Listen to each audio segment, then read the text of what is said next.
Di sebuah kerajaan yang sangat jauh, ada dua orang putri. Putri Ember yang bersinar bagaikan mentari, dan Putri Annie yang benar-benar berbakat.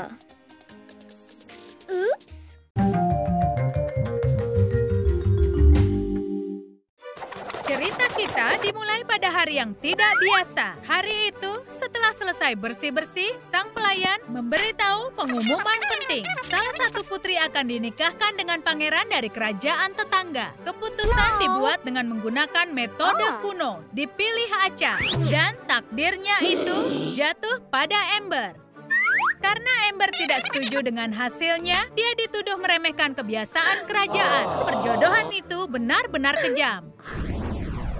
Karena itu, Ember memutuskan untuk kabur. Dia memilih menjadi rakyat jelata daripada harus menghabiskan hidupnya dengan orang yang tidak dicintai.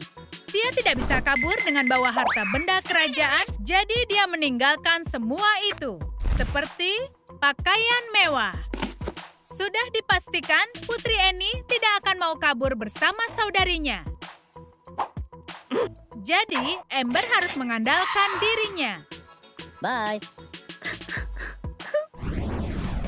Tidak ada yang langsung menyadari hilangnya Ember. Dan Annie yang pertama bertemu mempelai pria. Perintah dari raja mengatakan pernikahan harus tetap dilaksanakan. Jadi karena Ember tidak ada, Annie adalah putri yang harus menikah dengan pangeran. Pangeran dan putri tidak menyukai satu sama lain. Tapi mereka tidak bisa menentang keinginan raja. Entah mereka akan menyukainya atau tidak, raja tidak akan peduli itu. Aku yakin sekarang kau ingin kabur, iya kan Annie? Selagi pangeran bertemu semua orang di istana, putri yang melarikan diri bertemu penyihir yang jahat. Atau rakyat jelata menyebutnya maklar. Ember membutuhkan tempat tinggal, dan maklarlah yang harus membantu Ember. Iya, seharusnya begitu. Rupanya, mereka bisa mencium bau emas dari kejauhan. Dan di mana ada koin emas, disitulah kalian bisa tinggal. Dan setelah naik 5 lantai, Tuan Putri sampai di depan pintu kamar. Ini kehidupannya yang merdeka. Ya, kelihatannya memang tidak mewah. Dan tidak seperti istana tempatnya tumbuh dewasa. Tapi setidaknya dia tahu dia akan bebas di sini. Dan dia bisa bertemu tetangganya. Tapi tetangganya benar-benar aneh. Awalnya Ember takut. Tapi ternyata Lee teman mengobrol yang seru. Dan dia punya kehidupan susah yang sangat menarik. Ember sangat baik hati. Dan dia ingin membantu Lee. Jadi dia berikan Lee emas batangan. Karena saat itu, sang putri masih tidak tahu betapa berharganya uang. Dan juga seseorang bisa bau badan karena tidak mandi berhari-hari.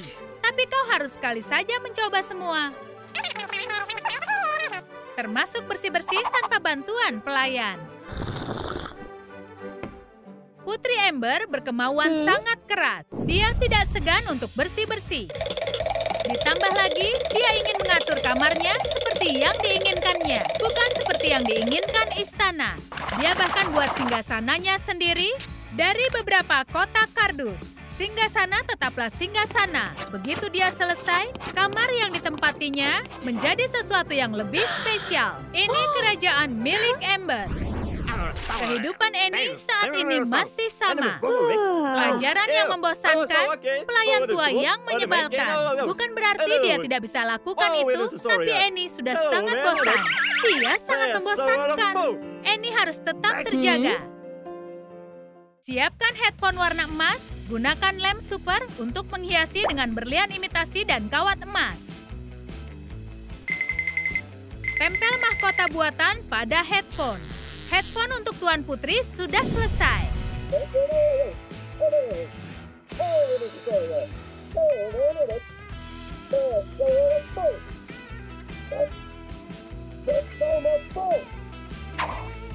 Sekarang dia bisa tenang membaca. Dunia rakyat jelata bisa terlihat sangat tidak biasa bagi anggota keluarga kerajaan. Di mana bisa menemukan seorang putri yang sedang menghibur orang, Ember sangat senang bertemu dengan putri lain, tapi dia itu agak aneh. Mungkinkah dia dimantrai? Oh, Ember yang malang menyangka kalau si artis adalah putri sungguhan. Tapi si artis mengira Ember pegawai magang. Dan semua semuanya pun berubah. Begitu Amber memegang mikrofon, orang-orang langsung memberikan perhatian. Ternyata tidak hanya burung-burung yang suka suara nyanyian Tuan Putri. Kejutan besar untuk Amber. Dia baru tahu kalau dalam dunia rakyat biasa, dia harus bayar apapun. Amber tidak pernah menggunakan uang kertas, bahkan tidak tahu apa yang diinginkan pramusaji darinya. Untungnya, dia tahu apa yang harus dilakukan dan langsung memberikan celemek. Peraturannya sederhana. Jika tidak bisa membayar, kau bisa bekerja untuk membayarnya. Bekerja adalah tantangan nyata. Amber belum pernah melakukan hal semacam ini sebelumnya. Orangnya banyak sekali. Mereka semua ingin sesuatu darinya. Sebelumnya, dunia berputar untuk Amber, tapi sekarang kepalanya berputar. Tetapi, dia tidak akan menyerah. Amber mempunyai ide. Bongkarlah sepatu roda.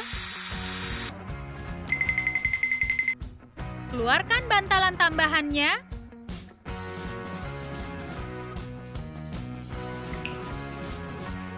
Dan tempelkan sepatu Cats.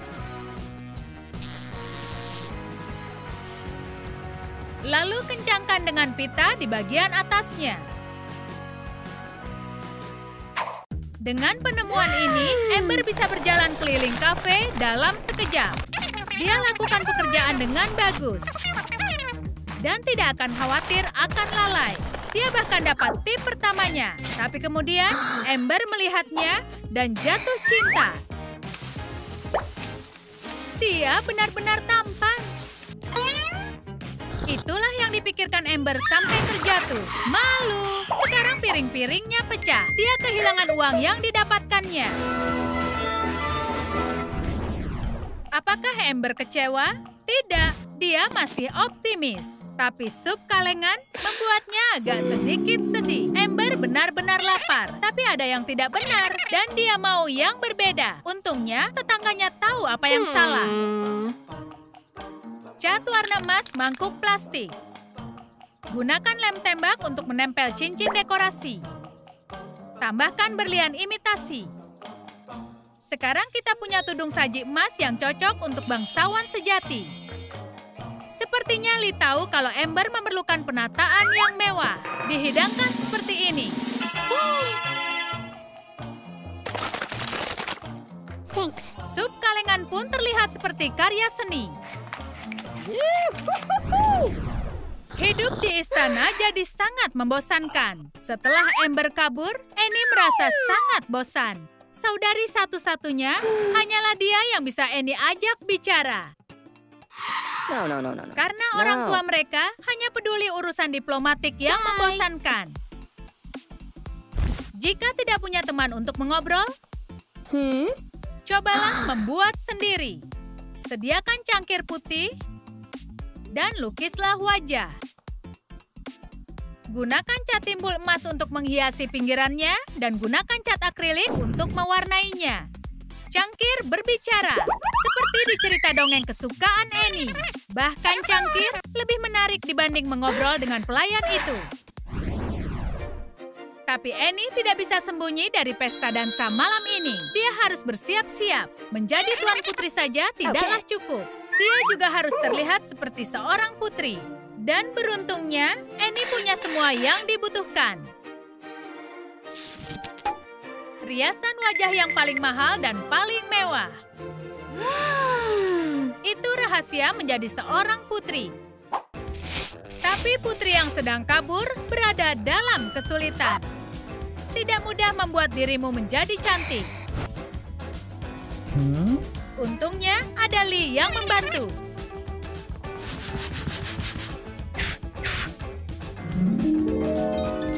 Tidak ada yang tahu kalau pria ini ternyata sangat berbakat.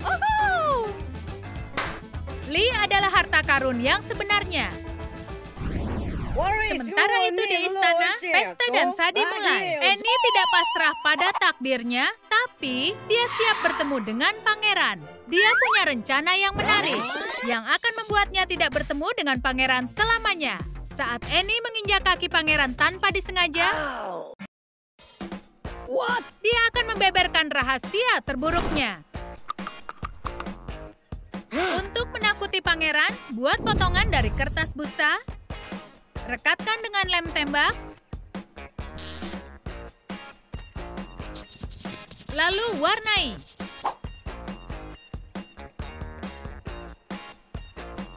Tempelkan pada sepatu. Tempelkan bulu imitasi di atasnya. Sekarang kau punya kuku kuda yang menyeramkan. No.